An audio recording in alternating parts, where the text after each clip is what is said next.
بسم اللہ الرحمن الرحیم۔ شروع اللہ کے بابرکت نام سے جو بڑا مہربان نہایت رحم والا ہے۔ ناظرین اکرام، آج کی ویڈیو کے اندر میں آپ کو طوفان نوح کے بارے میں بتاؤں گا کہ طوفان نوح کیسے آیا اور اس کی کیفیت کیا تھی اور زمین کے کتنے حصے کے اوپر طوفان نوح آیا۔ نبی کی دعوت اور قوم کے انکار کے نتیجے میں عذاب اس وقت نہیں آتا جب تک اس میں کچھ بھلے آدمیوں کے نکل آنے کا امکان باقی ہو، اور جب ایمان لانے والے ایمان لا چکے ہوتے ہیں باقی صرف گندا عنصر ہی رہ جاتا ہے، تو یہی عین عذاب کا وقت ہوتا ہے۔ اسی حقیقت کو سورہ نوح میں سیدنا نوح علیہ السلام نے خود بھی دعا کرتے وقت کہا تھا، یا اللہ اس قوم کو غارت کر دے، کیونکہ اب ان لوگوں میں کسی میں ایمان لانے کی توقع نہیں رہی، بلکہ جو اولاد یہ جنیں گے وہ بھی فاسق و فاجر ہی پیدا ہوگی، لہٰذا ان میں سے ایک گھرانہ بھی زندہ نہ چھوڑ۔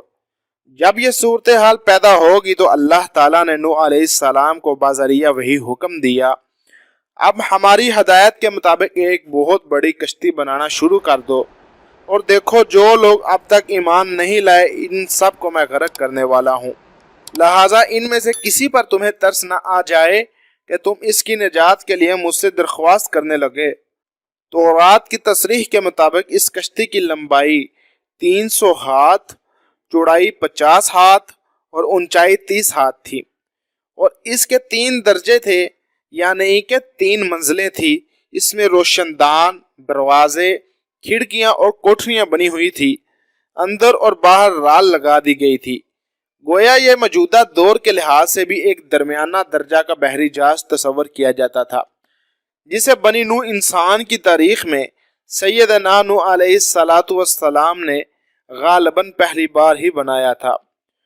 ناظرین اکرام، کشتی بنانے پر حضرت نوح علیہ السلام کی قوم کا نوح علیہ السلام کا مذاق اڑانا، وہ یہ مذاق کرتے تھے کہ یہ جہاز جتنی بڑی کشتی جو تم بنا رہے ہو، کیا اسے خشکی پر چلاؤ گے؟ یہاں نہ تو نزدیک کوئی دریا ہے جس میں اسے چلا سکو، اور بارشوں کو ہم ترس رہے ہیں اور خشک سالی کا دور چل رہا ہے۔ اور حضرت نوح علیہ السلام کی قوم حضرت نوح کو دیوانہ سمجھ رہے تھے، کیونکہ انہوں نے قوم کو خبردار کر دیا تھا کہ تم پر سیلاب کا عذاب آنے والا ہے۔ وہ اپنی قوم پر اس بات سے حیران تھے کہ ان قریب ان لوگوں کی تباہی ہونے والی ہے، اور انہیں اپنی ذرا بھی فکر نہیں، الٹا مجھے ہی دیوانہ سمجھ کر مذاق اڑا رہے ہیں۔ نوح علیہ السلام نے انہیں جواب دیا، کوئی بات نہیں، آج تم ہمارا مذاق اڑا لو، جلد ہی ایسا وقت آنے والا ہے جب ہم تمہارا مذاق اڑائیں گے۔ اس وقت تمہیں معلوم ہو جائے گا کہ رسوا کرنے والا اور عذاب کرنے والا اللہ ہی ہے، اور رسوا کون ہوتا ہے اور عذاب کس پر آتا ہے۔ اور طوفان نوح کا آغاز تنور کے چشمہ پھوٹنے سے ہوا۔ ایک قول کے مطابق تنور سے مراد وہی ہے جس کے اندر ہم روٹیاں پکاتے ہیں، اور ایک قول کے مطابق تنور سے مراد سطح زمین ہے۔ پھر ارد گرد کی زمین کے کئی مزید چشمے پھوٹنے شروع ہو گئے، اور اوپر سے لگاتار بارشیں ہوتی رہی۔ پہلا چشمہ پھوٹنے پر نوح علیہ السلام کو حکم دے دیا گیا، سب ایمان والوں کو اس کشتی میں سوار کر لو، اور جو جانور بھی اس وقت روئے زمین پر موجود ہیں، اور خواہ وہ نر و مادہ ہی کیوں نہ ہو، ان کا ایک ایک جوڑا اس کشتی میں رکھ لو۔ اپنے گھر والوں میں سے جو مومن ہیں ان سب کو بھی سوار کر لو۔ وہ حام، سام، یافس اور ان کے اہل و عیال تھے، اور جو ایمان نہیں لائے انہیں اس کشتی میں مت سوار کرنا۔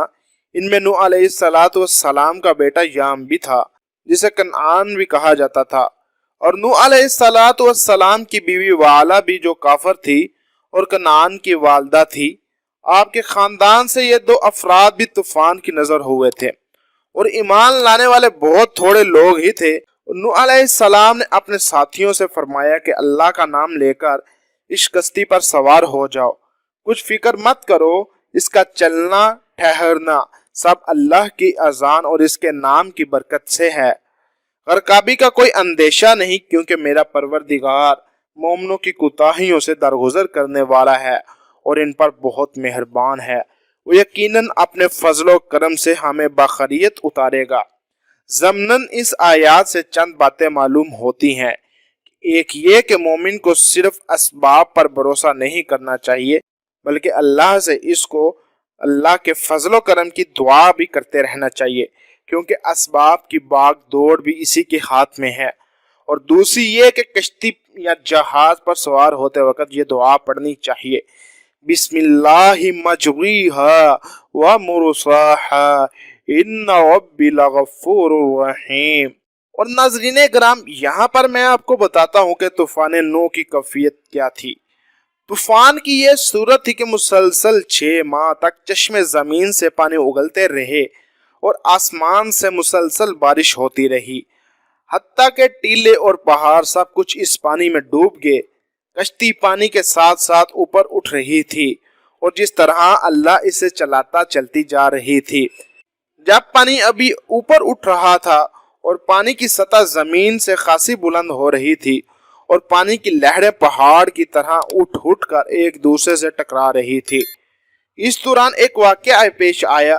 نوح علیہ السلام کا بیٹا یام یا کنعان، جسے کشتی میں سوار نہیں کیا گیا تھا، ایک پہاڑی کے کنارے لگ کر کھڑا طوفان کی ہولناکیاں دیکھ رہا تھا۔ نوح علیہ السلام کی نظر اس پر پڑ گئی تو انہوں نے شفقت میں آ کر جوش مارا اور اسے کہنے لگے، بیٹے ایمان لے آؤ اور ہمارے ساتھ اس کشتی میں سوار ہو جاؤ اور کافروں کا ساتھ چھوڑ دو۔ تو ناظرین اکرام، حضرت نوح علیہ السلام کے بیٹے نے باپ کی آرزو کو ٹھکراتے ہوئے کہا، میں ابھی پہاڑ پر چڑھ کر اپنی جان بچا لوں گا۔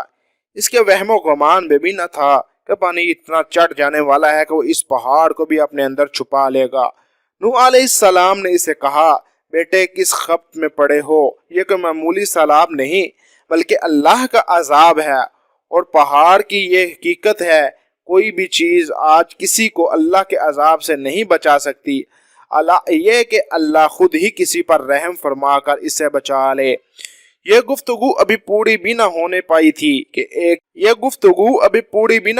تھی کہ ایک تند و تیز لہر اٹھی، جس نے بیٹے کی طرف رخ کر ان دونوں کو ہمیشہ کے لیے ایک دوسرے سے جدا کر دیا، اور یہ کافر اور نافرمان بیٹا سیدنا نوح علیہ السلام کی آنکھوں کے سامنے طوفان میں غرق ہو گیا۔ سیدنا نوح علیہ السلام کو اولو العزم پیغمبر بھی کہا جاتا ہے، وہ بھی اس میں کچھ مدد نہ کر سکے۔ تو ناظرین اکرام، طوفان نوح کا خاتمہ کس طرح سے ہوا؟ 6 ماہ تک پانی کی سطح بلند ہوتی رہی، پہاڑ تک اس میں ڈوب گئے، مجرمین اپنے انجام کو پہنچ گئے اور ان میں سے کوئی بھی اس عذاب سے نہ بچ سکا۔ اللہ نے زمین کو حکم دیا اپنا پانی پھر سے اپنے اندر جذب کر لے، اور اللہ کے حکم سے بارش بھی رک گئی اور کچھ پانی ہواؤں نے خشک کیا، اور کشتی جودی پہاڑ پر جا کر ٹک گئی، اور یہ پہاڑ عراق میں موصل شہر سے کچھ فاصلے پر واقع ہے، اور آج بھی یہ اسی نام سے مشہور ہے۔ ناظرین کرام، سیلاب دنیا کے کتنے حصے میں آیا؟ اکثر ذکر کیا جاتا ہے کہ طوفان نوح کے متعلق 2 باتیں ہنوز قابل تحقیق ہیں۔ ایک یہ کہ آیا یہ طوفان تمام روئے زمین پر آیا تھا یا صرف قوم نوح کے علاقہ میں آیا تھا؟ اکثر مؤرخین کا خیال ہے کہ یہ تمام روئے زمین پر آیا تھا۔ اس کی دلیل یہ پیش کی جاتی ہے کہ دنیا کی سب اقوام کی قدیم تاریخ میں طوفان نوح کا ذکر موجود ہے، لیکن قرآن اس بارے میں خاموش ہے، اور عقلی لحاظ سے یہی مناسب معلوم ہوتا ہے۔ طوفان صرف اس علاقے میں ہی آیا ہو جہاں کے مجرموں کو سزا دینا مقصود تھا، اور جہاں عذاب الہی کے لیے تمام حجت ہو چکی تھی، اور یہ بھی عین ممکن ہے کہ اس دور میں زمین کا صرف یہی خطہ آباد ہو۔ ناظرین کرام، امید ہے آپ کو آج کی ہماری ویڈیو بہت اچھی لگی ہوگی۔ اس طرح کی اسلامک ویڈیوز کے لیے ہمارے چینل کو سبسکرائب کریں اور ہمیں سپورٹ کریں۔ آج کے لیے اتنا ہی، مجھے دیں اجازت، اللہ حافظ۔